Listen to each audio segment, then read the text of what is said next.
So today's topic is about let and get.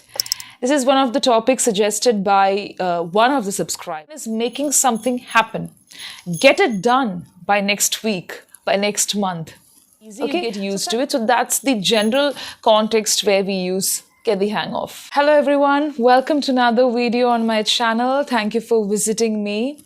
If you're new to the channel, do not forget to read the channel description. This is only to know something about me. I'm an author and a language trainer. If you're new, it'll be great if you could scroll down and watch some of the videos because this will give you an idea on this particular channel. And it is also advisable to read the channel description and the video description. Every video will have a description. So just go down and read the video description. So today's topic is about let and get. This is one of the topics suggested by one of the subscribers, and I thought of taking this area, talking about it. Now, of course, as you know, it's from the grammar portion, and as I always ask you to practice on the grammar areas from context. It's not possible to read grammar areas and then expect you to use it flawlessly with fluency in the English language or any language for that matter. You should have the contextual knowledge, and for that you need to read and listen to a lot of things and then practice. I have repeated all these points through several of my videos. It'll be great if you could go through those videos and get the guidelines. Most of the grammar books will have sentences and they will cover grammar areas, giving you examples, sentence examples as such, and not from context. Very few grammar books will have contextual elaboration, explanation, and more examples from the context. So it's very difficult to find such books. That is why many people are not able to use grammar properly as a tool while speaking. They know everything. They know all about tenses and every grammar area. They know what is what, but they don't know how to use it. That's only because you rely too much on the structure and on what exactly it is. You'll be able to identify, but never you'll be able to put it into practice. For that, you need to have contextual knowledge. And coming to today's topic, first we'll begin with let. When do we use let in sentences? When we talk about permission. Okay, please let her go. Let him have the ice cream.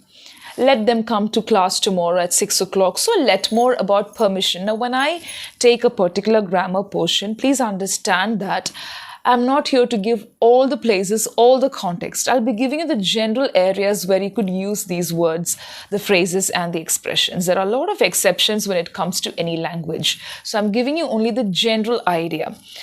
That's about let. Now coming to get, we have a lot of places where we can use get. A lot of contexts are there. For example, we use it when we want to speak about achievement, obtaining something, taking, receiving, arrival, okay, becoming something, understanding something. Such kind of places, contexts are there. So let us take these contexts one by one. Let's begin with obtain, take, and receive. For example, the first, so I'll give you the contextual meaning and then I'll be giving you some examples. Obtain. I got to the top of this career because I worked hard. Finally, I got it because I worked a lot. So it's about achievement and obtaining something. The next one is take. Please get the remote control from the table. Please get some money before you leave for the tour. Okay, such kind of examples can be used. The next one is receive. Yes, I got your email yesterday. I got your letter yesterday. Okay, so that's about receiving. Let's take the next context. The first one is buy. Get some bread when you come back. So it's more about buying. Become. It's getting warmer these days. It's getting colder. Okay, these are some of the contexts. The next one could be arrival. Okay, I got home yesterday by 5:30 p.m. and I was able to complete a lot of work. Okay, that's another context. The next context could be understand, make something happen. So let's take it one by one. Understand. Getting what I'm saying? Are you able to get what I'm trying to convey? So such kind of context. The next one is making something happen. Get it done by next week, by next month. Okay, so such kind of general context, you will have more context coming up as you read, as you listen. So these are the general ways in which you can use this. As you know, we can use let and get in many expressions and also idioms. So let's begin with let, where we use phrases. It's used in phrases and expressions. Let it happen. Let it go. Let go of it. Let her do these things so that she can complete it on time. So these are small expressions that could be used in your daily conversation. Now coming to get. Get is used in idioms and a lot of general expressions. I'm only giving you the general idea. Make sure that you do some research. So let's begin with some of the expressions and idioms using get. Get a life. It means come out of something, improve the quality of your life. That's when we say get a life. The next one is get a grip. That is to control yourself. Do not be emotional. Get a grip on yourself. What's the next one? Get off my case. Do not interfere. Do not criticize too much. Okay? Let's go to the next three set. Get the hang of.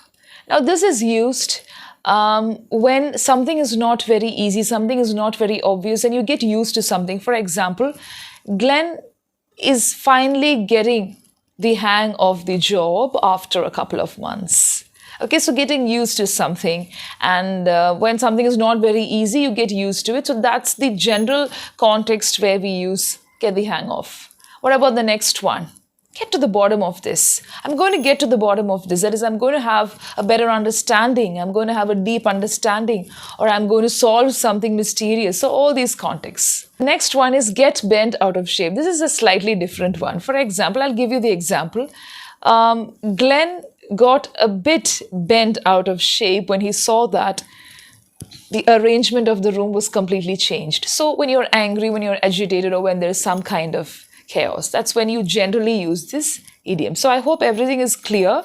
These are two common words and it can be used in many contexts. So I want you to really look at a lot of contextual sentences, understand it from the context where you have a particular topic, and then try out with different sentences. That's when things become very clear.